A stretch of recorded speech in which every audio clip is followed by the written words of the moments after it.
I'm not exactly sure where and when Pujols will get his first chance, but that day is coming. He is going to be a Major League manager. Welcome everyone to the Monday edition of Fair Territory. The Super Bowl is over, spring training is upon us, and it actually began yesterday for the Chicago Cubs. They had their first workout for pitchers and catchers. Obviously, with them going to Japan to face the Los Angeles Dodgers, they've got to get started a little bit earlier. The Dodgers, I believe, are getting started on Monday or Tuesday. It's not quite clear yet, but those two teams, a little bit of a head start, and then everyone else will be kicking into gear later in the week. So for this show, I want to deal with the biggest spring training storylines. Now, often you'll hear or see 5 top storylines or 10 top storylines. I'm not calling it that because I've got kind of a weird number. I've got 6. So we're going to go with the biggest spring training storylines in reverse order. This is just my opinion. Your storylines might be different than mine, but here we go. Number 6, this is one that I don't know that a lot of fans are even aware of. The implementation for the first time in the major leagues of the ABS automated ball strike system. That's the system in which basically ball strike calls are computerized. And we're going to see 19 of the 30 teams using this on kind of a trial basis. And the way it's going to work, each team will get 2 challenges. The challenge has to come from a player on the field, a pitcher, a batter, a catcher. Can't look in the dugout. We don't have to wait 15 seconds. No, it's right away. It's instantaneous. And as with replay, if your decision is proven correct in the challenge, you get to retain the challenge. And if not, you lose the challenge. So this is a trial run, as I said. And if it is reasonably successful, I expect the momentum for ABS to continue, and then possibly it gets implemented next season. Again, with a challenge system. I don't know that any of us want every call determined by ABS, but a challenge system, the idea would be to correct the egregious calls. All right, next storyline, the remaining free agents. It happens every spring. There are players left over, players who are unsigned, and we've got a few big names still out there. The biggest one, of course, Alex Bregman. Perhaps he will sign this week, perhaps not. You see this list right here. These are the 5 remaining free agents from the Athletics' top 40 big board. Bregman, number 7. Nick Pivetta, number 31. Andrew Heaney, number 33. Jose Quintana, 37. And Verdugo, 38. Some other starting pitchers still available as well. Kyle Gibson, Lance Lynn. And a lot of relievers are still out there. Kenley Jansen, David Robertson, Kyle Finnegan, Hector Neris, many others. So we're going to see some signings all throughout the spring. Probably see a couple of trades as well. There is of unfinished business in the game right now. Next storyline, well, this too happens every spring, unfortunately. Injuries. Someone is going to get hurt. Maybe multiple players are going to get hurt. I'm quite confident multiple players will get hurt, and you hope nothing is too serious. But in addition to the inevitable wave of injuries that will hit, most likely to pitchers, we're going to be monitoring a lot of comebacks. Starting with Jacob deGrom, I would say. Now, he came back for 3 starts at the end of last season, but obviously the Texas Rangers want to see what deGrom has, want to keep him healthy, because when healthy, Jacob deGrom is one of the best pitchers on the planet. Also worth watching, the Atlanta Braves. Ronald Acuna Jr., Spencer Strider, both will be participating in spring training. Neither will be ready for opening day, but the expectation is that both will be back early in the season, and the goal for the Braves is to keep them healthy, keep them on track. Another team I'm watching, the Minnesota Twins. Now, the Minnesota Twins have Carlos Correa and Byron Buxton, 2 guys who happen to get hurt a lot. Now, they're coming to spring training healthy. Buxton, in a report the other day, really seemed optimistic about his chances of being healthy and having a big year.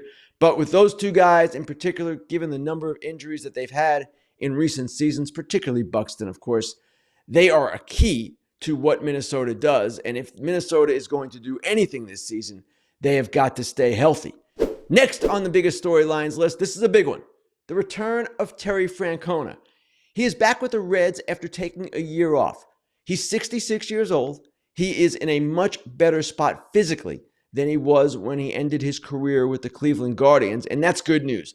Also good news just to have Tito back in the game, and really good news for the Cincinnati Reds, who have added a number of players. They're kind of an interesting club.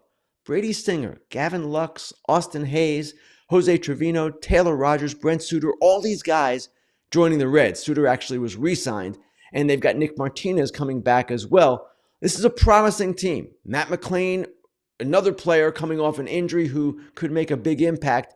And what is really going to be interesting to see is the impact of Terry Francona as he returns to the game that he loves like nothing else. We'll be back after a quick word from our friends at Foul Territory. Kratz, do you like spending an hour on grocery shopping? Nope. Speed up the process, please. Introducing Hungry Root to the FT fam. Now we can all be bougie with our own personal shopper to handle the food shopping, including Rex, based on what you're looking to put in your body. I stack my Hungry Root box with items like gluten-free, dairy-free blueberry waffles for breakfast, shrimp veggie bowls for lunch, and a little filet mignon with potatoes and broccolini for dinner. You can also say just, hey, Hungry Root, I eat paleo, or I'm vegetarian, and they load up your cart with personalized recommendations. And those recs keep evolving as they learn about what you're into. Also, no BS, as in no artificial sweeteners or preservatives in any of Hungry Root's food. You're going to love Hungry Root as much as FT does. Take advantage of this exclusive offer. For a limited time, get 40% off your first box, plus get a free item in every box for life. Go to hungryroot.com/FT and use code FT. That's hungryroot.com/FT, code FT to get 40% off your first box and a free item of your choice for life. Next on the list, Vladimir Guerrero Jr. Will he or won't he sign an extension? His deadline for an extension is the first full day of workouts for the Toronto Blue Jays. That's February 18th. So really, you would think this probably has to be done February 17th. Now, all winter long, we've been hearing that the Blue Jays have money. Really, we've been hearing it for 2 winters. They were in on Shohei Ohtani last winter. They were in on Juan Soto this winter. They've made a number of moves, but with Soto changing the landscape, $765 million, the question will be, how far are the Toronto Blue Jays willing to go for Vlad Jr.? Vlad Jr. has the one big advantage that Soto had: relative youth. Soto entered the market entering his age 26 season. Guerrero would be a free agent entering his age 27 season. So they're comparable in that regard. Now, you may say, a first baseman getting a monster deal, $500 million plus, no way. Well, I would have said the same thing for a corner outfielder who has defensive questions, who really doesn't add much with base running, and that was Soto.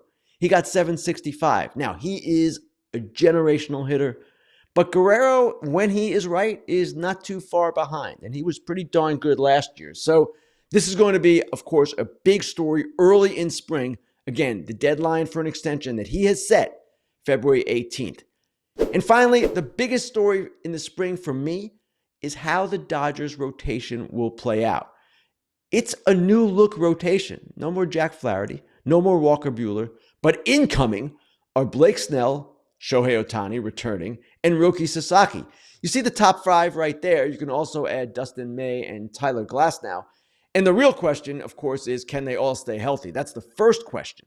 But then from there, you wonder, okay, how is this going to work? Now, the Dodgers are set up ideally for a 6-man rotation. That was one of their big sales pitches to Sasaki. Listen, we can accommodate you. We know you don't pitch more than once a week. And that's the way Yamamoto has pitched in the past and pretty much last year when he was healthy for the Dodgers. That's the way Ohtani will be handled, building in extra rest as well. And really, the only guy who wants to pitch every 5th day or will be willing and able to pitch every 5th day is Blake Snell. That's his preference. So for Dave Roberts, the challenge is going to be setting all of this up, keeping all of these guys healthy. It's not so much something to watch in the spring as far as just how this all lines up. But really the question in the spring will be health and the adaptation of Sasaki to the Major League game, whether Yamamoto is right after some injuries last year, whether Tyler Glasnow, another guy who can use extra rest, is right as well. So that's one thing that the entire game will be paying attention to.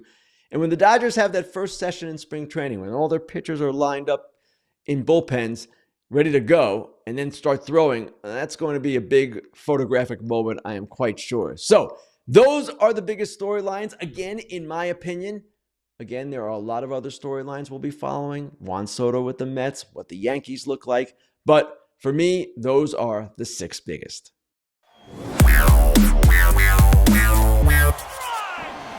Time now for the Inside Dish, the part of the show where I go inside a story, inside a trend in the game, or maybe just go back in time to my very first spring training. This one for me is number 39. Yes, number 39. My first one was in 1987. That's right, 1987. I was 24 years old. The Baltimore Evening Sun, a paper that no longer exists, hired me because they wanted a younger writer to compete with a guy who was kicking their behinds, even though they had a really good baseball writer, a veteran who had been around forever, Jim Henneman. This other writer at the Baltimore Morning Sun had a lot of energy and just was kind of from a different generation that was rising up at the time. His name was Tim Kirchin, and as I've detailed many times before, he crushed me for the 2 years he was on the beat before he left for Sports Illustrated. But that was the idea, that I would sort of kind of try to keep up with him. It didn't really work out that way, but that was the idea. So I'm 24 years old. I get hired in mid-March. As with most hiring practices, even today, it took forever. There was a dinner that I had with the editor of the Baltimore Evening Sun and my sports editor, Jack Gibbons. It was at a restaurant in Baltimore's Little Italy. And after that dinner, the editor basically said, this kid's too young. I looked like I was about 12, and the hiring was delayed for several weeks because of that.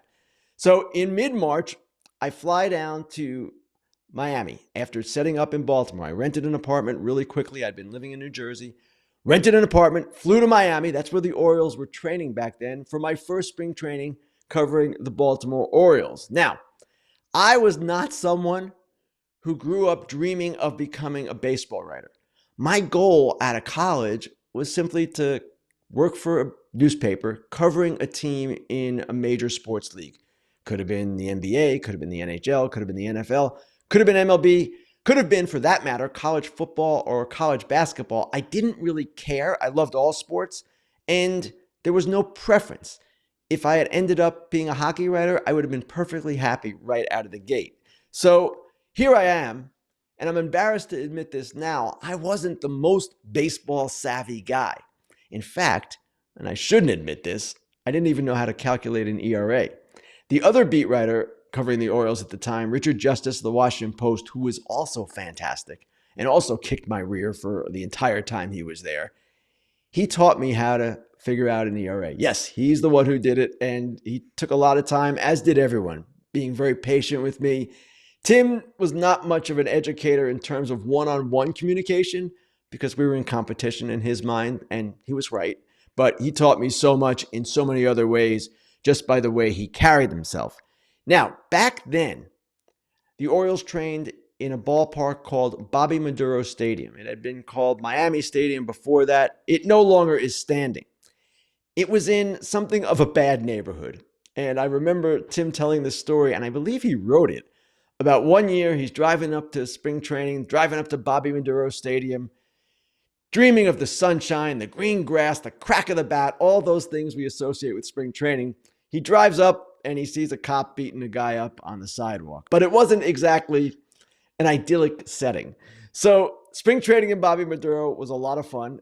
Rather than these major complexes you see today with all of these different fields, 6 to 8 fields, whatever the case might be, Bobby Maduro was one ballpark, one stadium, and it had a little field on the side where they did infield drills. And Cal Ripken Sr., the manager of the time, actually called it the Little Field. They didn't have this sprawling minor league facility. The minor leaguers were somewhere else, and it was just a much different scene than you see today. So I remember one of my first days on the beat, and again, I had never covered baseball. I'm coming in late in spring training, mid-March. So not only am I behind in experience with Tim and Richard, not only am I behind with baseball knowledge, way behind, but I'm behind in terms of getting to know the players because I'm showing up late. So Richard tells me one day in the press box, and I will never forget this. He says, man, don't worry. This is a great bunch of guys. Well, the 1987 Orioles were not a great bunch of guys.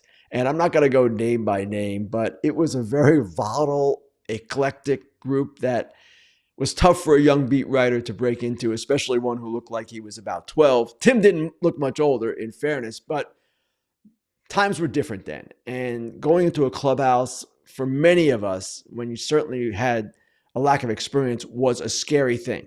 And I would walk in there with kind of a nervous feeling in my stomach every day. I never knew which player was going to be down on me, looking at me funny, maybe even yelling at me.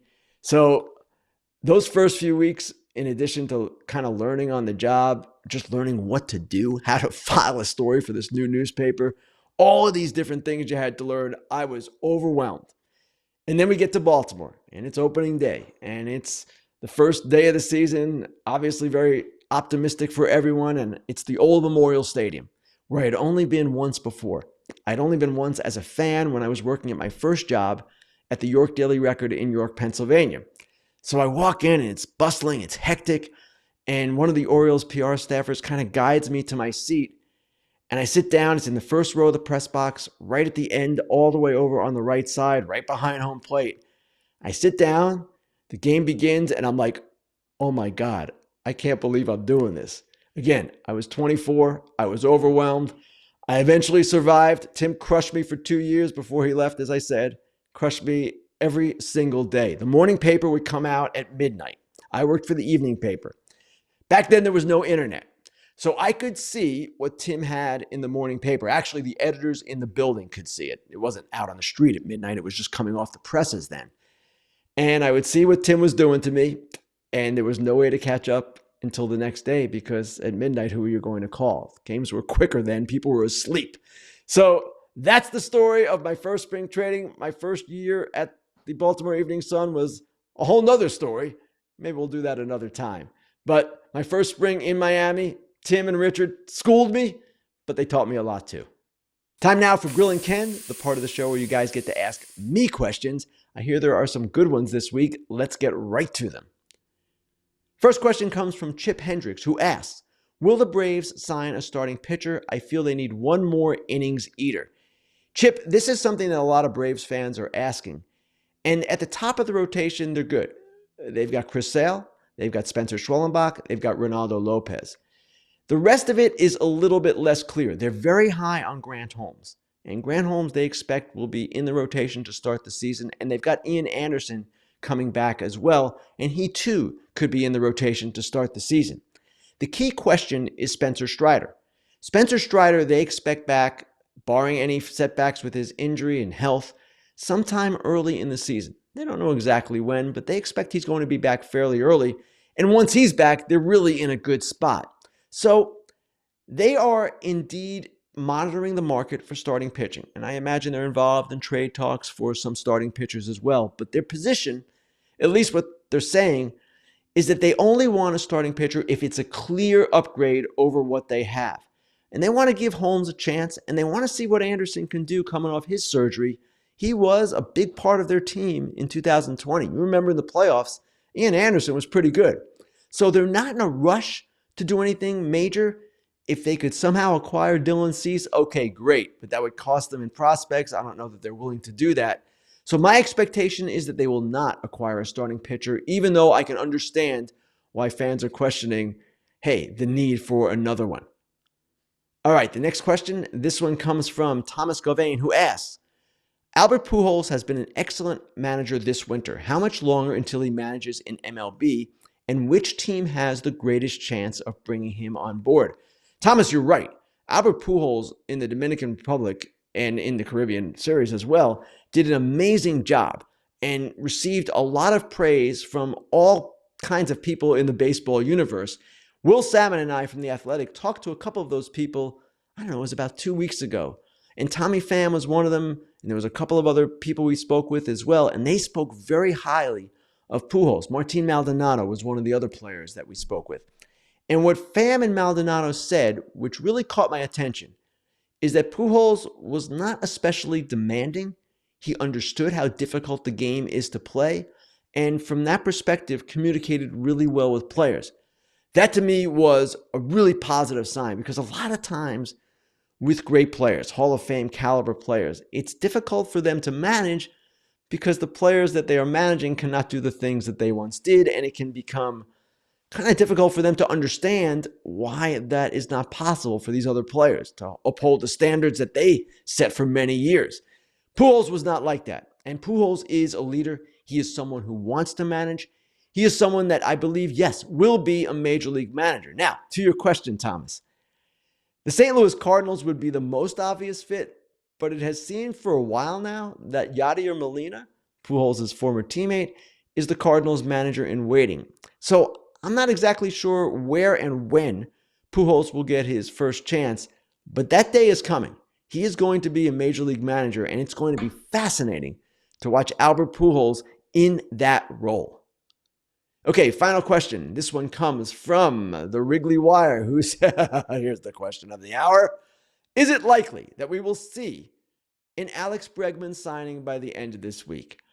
I would say that I don't know the answer to that question, but it certainly would make sense that if Alex Bregman was going to sign, it would be this week. Now, he's got time before full squad workouts begin. We all know that. He can take it up to then. He can go even further. He can take this into spring training. There is no deadline for signings, as we are all well aware, but my expectation is that now that Alonso is signed, Scott Boras can focus almost exclusively on Bregman, and that this will come to a head, if not this week, certainly in the near future. Thanks to everyone for your questions. Thanks for watching, for listening. You know where to find us: YouTube, Apple, Spotify. We will be back Thursday with Alana Rizzo's return. She is back with us live Thursday, 12:30 Eastern. Have a great week, everyone, and join us then. BetMGM first bet $1,500 offer when you use the bonus code FOUL. Get this offer when you download the BetMGM Sportsbook app or at BetMGM.com. Sign up, enter that bonus code FOUL, and deposit at least $10 into your new account. Place your first wager, receive up to $1,500 back in bonus bets if the bet loses. If it does lose, your bonus bets will be available once your initial wager is settled. A gambling problem or concern? There's help. Call 1-800-GAMBLER. Hey everybody, be sure to like and subscribe for more content. Fair Territory airs each week, and we'd love for you to become part of our community. Here's another video you might enjoy. See you next time.